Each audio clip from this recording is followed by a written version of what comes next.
Isang pinagpalang gabi po ng ating Panginoon. Kamusta po ang bawat isa nyo?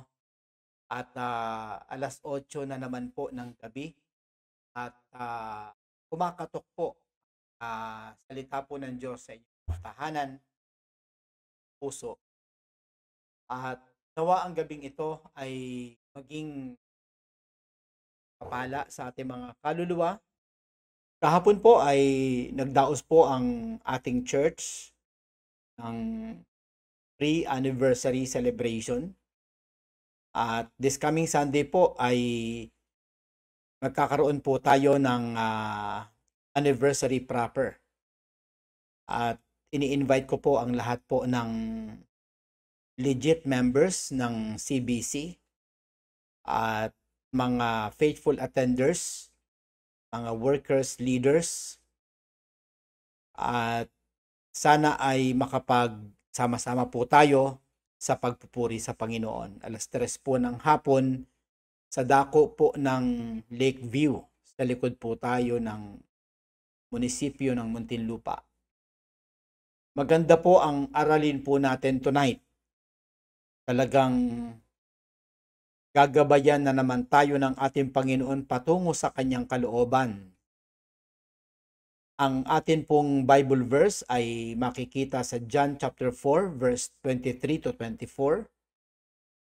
At basahin ko lang po ang salita ng Diyos. Anyway, maigsi lang naman ito. Yet a time is coming and has now come when the true worshipers will worship the Father in the Spirit and in truth. For they are the kind of worshipers the Father seeks. God is Spirit, and His worshipers must worship in the Spirit and in truth. Napaka-bless ko po dahil gagamitin na naman ako ng Diyos para ma-expound ang kanyang eternal truth, ang kanyang nature, ang kanyang absolute will. Mapalad din naman kayo dahil maririnig natin ang kagustuhan ng kataas-taasan at dahil dito tayo po ay mabibigyan po ng gabay patungo sa kanyang absolute will of God. Hinahanap pala ng Diyos ang mga tunay na worshipers. Dahil noong panahon na yon, hanggang ngayon naman, ay maraming mga false worshipers. Ang background po ng ating binasa ay may kinalaman po sa pag-uusap po ng ating Panginoon at ng isang Samaritan woman. At dito po ay sinira ng Panginoon ang social and cultural and gender barriers. In fact, kausap niya ang babae at ang babae po ay Samaritan at sila po at maging ang mga companions ni Lord ay merong social and cultural barrier. Pero dito ay sa kanyang wisdom, sa harapan ng kanyang mga disciples, ay kinausap niya ang babaeng ito na supposedly ay iiwasan niya dapat ayon sa social and cultural mindset ng mga tao. Dito po sa ating binasa o sa John chapter 4 ay meron pong shift na nangyari dito. Ito po yung mula sa external worship, meaning yung lugar at tradition, to internal worship, which is puso at espiritu. Dahil ipinaliwanag ito ng Panginoon sa context na ito na kanyang kausap ang Samaritan woman at kanyang ipinakita na siya naghanap ng mga true worshipers. Mga tao na makaka-connect sa Kanya deeply, sincerely, and according to truth. Kamusta po ang ating pagsamba sa Panginoon? Sa pool kaya natin ang God's will? Tayo kaya ang klase ng mga tao na Kanyang sinasamba?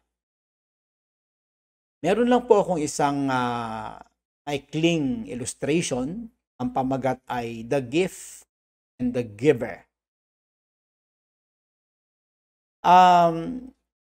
Let's imagine, mga kapatid, ang isang bata na magbibigay ng isang regalo sa kanyang nanay o magulang na sobrang ganda ng pagkakabalot ng regalo. At ang pagkakabalot ng regalo na ito na ibinibigay ng bata sa kanyang magulang ay talagang napakaganda. Perfect. Ika nga, the ribbon shines and the box is so expensive. Ito problema. Nang buksan ito ng magulang, walang laman. At ang sabi ng bata, "Mommy, I just wanted it to look good." Ngayon, mga kapatid, mag-imagine naman tayo ng isang bata uli na nagbigay sa kanyang nanay ng isang handmade lang na card.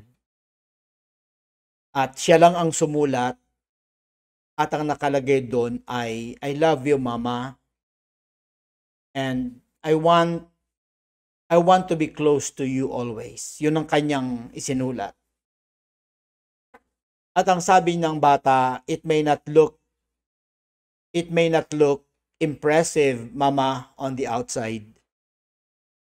Okay? But, you know, the parent treasures it deeply because it's real and heartfelt. Ganito mga kapatid ang false worship. Yung bata kanina na maganda yung panlabas, pero ang loob ay walang laman, walang espiritu, empty, yes, impressive looking gift. Parang may tamang forma, kumbaga sa church, may tamang musika, maganda ang rituals, maganda ang mga words, but lacks the heart, spirit, and truth. True worship, on the other hand, might be simple, kagaya ng pangalawang bata, and quiet, but it's filled with sincerity, humility, and love for God. Ngayong gabi, mga kapatid, ay pag-uusapan natin ang napakagandang idea na magdadala na naman sa atin sa isang uri ng pagkaunawa tungkol sa Diyos na sinasamba natin. Ang tunay na worship dito sa John chapter 4 ay hindi nakabatay sa lugar. Hindi nakabatay sa feelings at sa mga rituals, but on a genuine relationship with God, guided by His Spirit, aligned with His truth. Ang aking pong theme ngayong gabi ay pinamagatan ko po na true worship versus false worship. Maglalaban na naman ito. Exploring what it means to worship in spirit and in truth.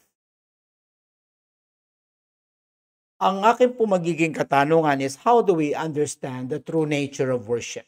Paano ba natin malalaman ang tunay na kalikasan, ang tunay na pagsamba? Ang unang-una, mga kapatid, sa Roman numeral 1 ay understand the call to true worship. John chapter 4 verse 20. Kailangan maintindihan natin, mga kapatid, na ang Diyos ay may panawagan sa atin ng isang tunay na pagsamba. Kaya nga may John chapter 4 verse 23 to 24.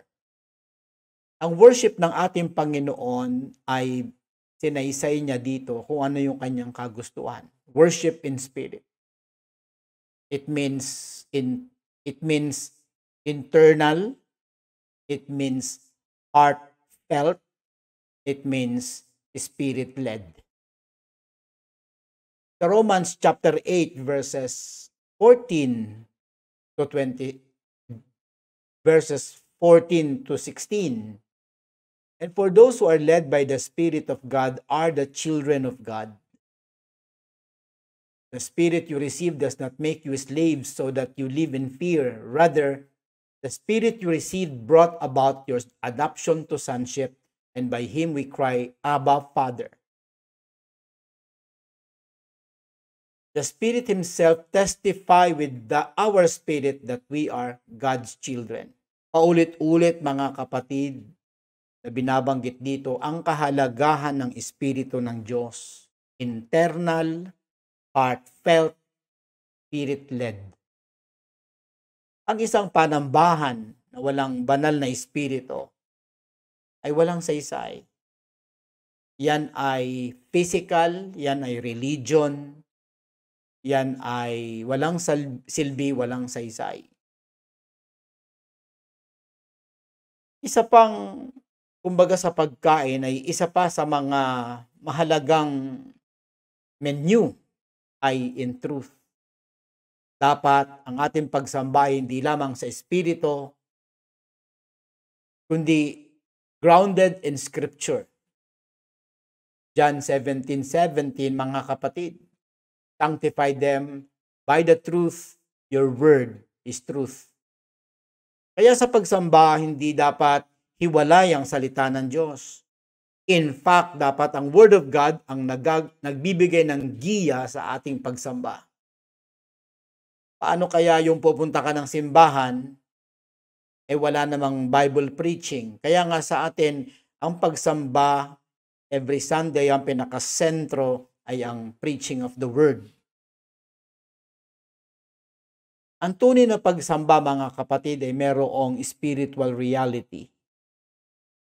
Ibig sabihin, hindi talaga ritual, kundi spiritual. At ang tunay na pagsamba, mga kapatid, ay dapat guided ng Holy Word of God. Nagsisimula sa puso at dumadaloy sa ating pagkakilala kung sino siya. Kaya kahit tahimik ka lang, pagsamba yon. Kahit nakapikit ka lang, ninanamnam mo ang kanyang mga salita. Pagsamba yon. Ang pagsamba ay walang kinalaman sa body language. Pwede kang lumundag ng lumundag, kahit maabot mo pa sa lundag mo yung bubong o yung ziling, wala yang silbi. Kahit sumigaw ka, pumalahaw ka, dahil ang worship ay walang kinalaman sa boses. Dahil kung ang pagsamba ay talagang ang sentro ng pagsamba ay boses, paano na ang mga pipi? Paano na yung mga walang boses o hindi nakakapagsalita? Kung ang pagsamba ay lundagan, paano na mga pilay? Paano na mga putol ang paa? Mababaw. Ikalawa, mga kapatid, ay dapat maintindihan natin ang nature naman ng false worship. Magbibigay tayo ng ilan. Ang worship, mga kapatid, na false ay walang laman. Kagaya ng bata, nagbigay ng regalo sa nanay niya, maganda ang gift wrap, pero wala namang laman. Kahit nasa isang simbahan ka na parang 5-star hotel, ang ganda, ang bango, may valet driver pa, pagpasok mo, ala hotel ang amoy, pero yan ay, kung wala yang espiritu, yan ay matatawag pa rin nating empty, katulad ng regalo ng bata. Kung yan ay performance lang or performative, kagaya ng Isaiah chapter 29 verse 13, na sinasabi ng ating Diyos hanggang sa New Testament, they honor me with their lips. but their hearts are far from me. Performance lang kasi. Boses lang. Ritual lang. Maganda lang yung altar. Maganda lang yung gitara. Maganda nga yung blending. Pero hilaw at walang laman. Hindi heartfelt, hindi spirit-led, hindi internal. Kamusta po ang ating panambahan? Kamusta po yung pagtitipo natin paglinggo? Kaya nga sa atin, sinasabi lagi natin, ang tunay na pagsamba ay buhay. Kaya nga every Sunday, hindi din maganda yung salitang, magsisimula na po ang ating pag-worship. Ang maganda siguro na medyo theological, mga kapatid, pagpapatuloy natin ang ating pagsamba sa umagang ito. Dahil ang pagsamba natin, hindi naman nagsisimula sa araw na to. Araw-araw ay araw ng pagsamba. Kaya pag ngayon nagtipon tayo ngayong araw na ito ng linggo sa umagang ito, sa dako na to, itutuloy lang natin yung lagi nating ginagawa, ang ating pagsamba sa Panginoon. Ang worship na false ay hindi lamang empty at saka performative. Ito din ay nakabatay lang sa tradisyon at hindi sa salita ng Diyos. Ritual, relihiyon. Tapos, wrong pa yung object. Especially ngayon, maraming religion mga kapatid ngayon, ang wrong ang object. Idolatrous ang worship. May mga puon, may mga rebulto, may mga santo-santa. Ito po ay walang laman. Ito po ay false worship. Wala ditong submission, wala ditong sincerity, lahat ay superficial. So, Pastor Jim, paano ko mauunawaan ang true worship? Ano pala ang palatandaan ng mga true worshipers? Well, number 1, meron tayong reverence. Pagdating sa simbahan o sa umaga sa madaling araw, kapag lumuluhod tayo sa Panginoon, andun yung reverent fear of God. Hebrews chapter 12, verse 28. Dito po ay makikita natin ang salitang therefore. Once we nakita natin yung salitang therefore, ito po ay conclusive. Since we are receiving a kingdom that cannot be shaken, let us be thankful and so worship God acceptably with reverence and awe. Yan ang tunay na worship. Reverence. Fearful. Awe. May pagkatakot, may pagkamangha, may pagsamba. Halos hindi ka makatingin sa itaas. Dahil nandun yung reverence mo sa Kanya. John 14:15, meron ding pagsunod at pag-ibig at pagmamahal. Ito ang isa sa mga marka ng isang tunay na mananamba. May pagsunod. Pag linggo, kumakanta ka nga. 2 oras lang naman ang worship natin. Kamusta naman ang 166 hours sa loob ng isang linggo? Baka naman dun lang tayo mabait sa loob. Paglabas ay iba na. Baka naman sa loob ng simbahan, maingay nga tayo, napaka-obedient natin sa oras ng pagsamba. Pero sa labas, wala na. Tayo po ay hindi po consistent. Ang pag-ibig natin, sinasabi lang natin kay Lord kapag linggo, ang obedience at pag-ibig sa isang tunay na mananamba at sumasampalataya ay 24/7 yan. Kaya pag linggo, itutuloy lang natin yung pag-ibig natin kay Lord. Yung ating sacred love affair. Yung ating obedience ay itutuloy lang natin. Another, daily devotion and transformation. Romans 12:1 and 2. Ano pinag-uusapan natin? Marka ng isang tunay na mananamba. Meron siyang daily devotion sa ating Panginoon. Devoted siya. Daily ang kanyang devotion, ang kanyang pagiging devoted, at there is transformation. Ang transformation ay lagi nagaganap kapag lagi ka nakakonekta sa Panginoon. Romans chapter 12 verses 1 and 2. Especially yung pagbabago ng isip. Katunayan, sa Romans chapter 12 verses 1 and 2, dito dinefine ang tunay na worship. Yan po talaga dinefine. Mga kapatid, kung meron kayong time, basahin niyo po yun. Romans chapter 12 verses 1 and 2. Pangapat, worship in community and lifestyle. Yung ating worship in community, ito yung Sunday worship. Ito yung ating public worship. Ito yung ating collective, congregational worship. Worship in community and lifestyle. Pero syempre, bago yung ating community worship, dapat meron muna tayong personal worship. Dahil yung ating collective worship, once a week lang yun.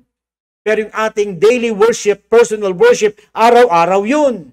Tinutuloy lang natin kapag kasama natin ang mga kapatid. Ang worship ay lifestyle. Ang worship ay commitment. Ang worship ay araw-araw. Ito ang tunay na marka ng tunay na pagsamba. Acts chapter 2 verses 42 to 47. Pinapakita po dyan, no? They devoted themselves to apostles' teaching and to fellowship and to breaking of bread and to prayer. Ang word ay devotion. They devoted themselves saan? Sa turo, fellowship, breaking of bread, and to prayer. Lahat ng ito ay expression ng worship, mga kapatid. Marami pa tayong Bible verses, pero wala tayong masyadong panahon. But let me tell you this recap. True worship is not just a Sunday act. It's a daily lifestyle. Nung dati, nasa Roman Catholic pa ho tayo, ritual ang lahat. Mabait sa loob, matapang sa labas.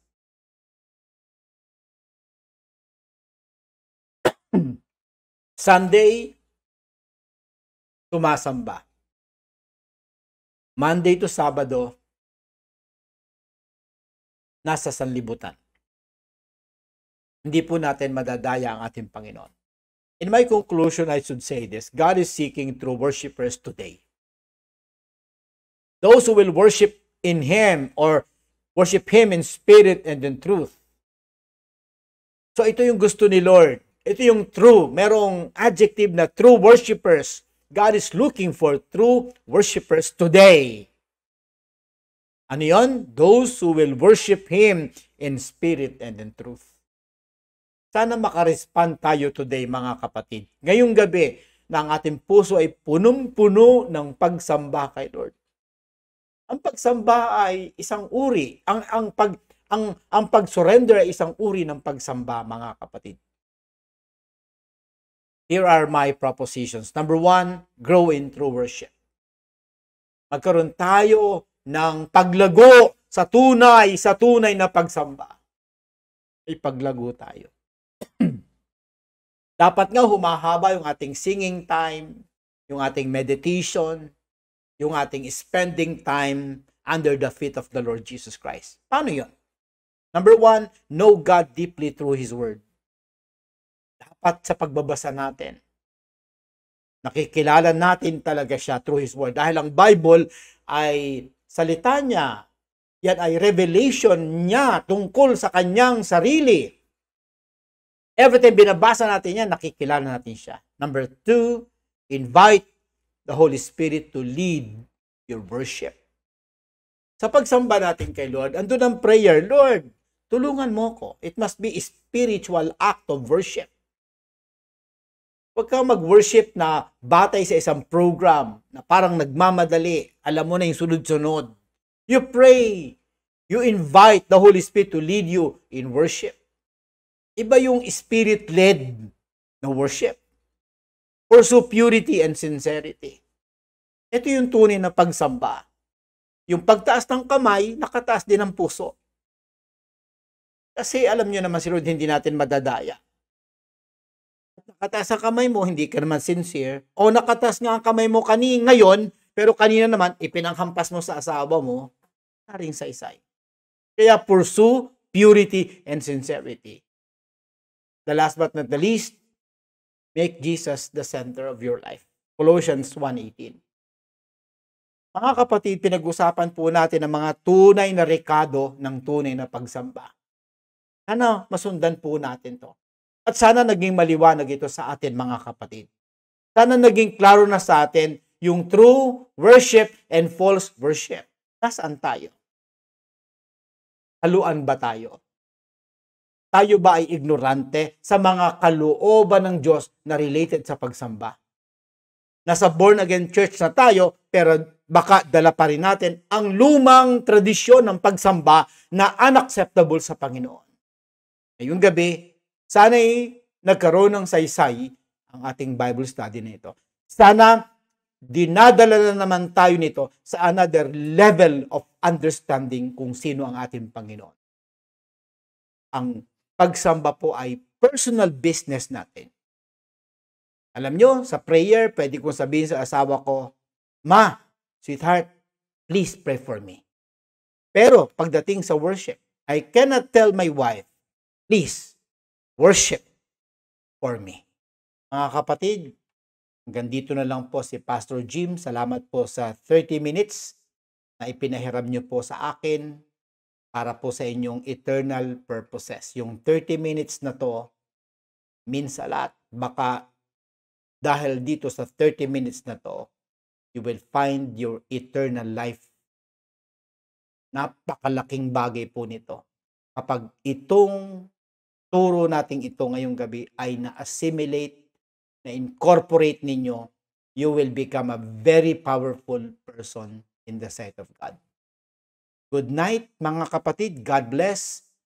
At wag nyo pong kalilimutan, 2 to 3 people die every second. Good night, Maranatha, and Shalom.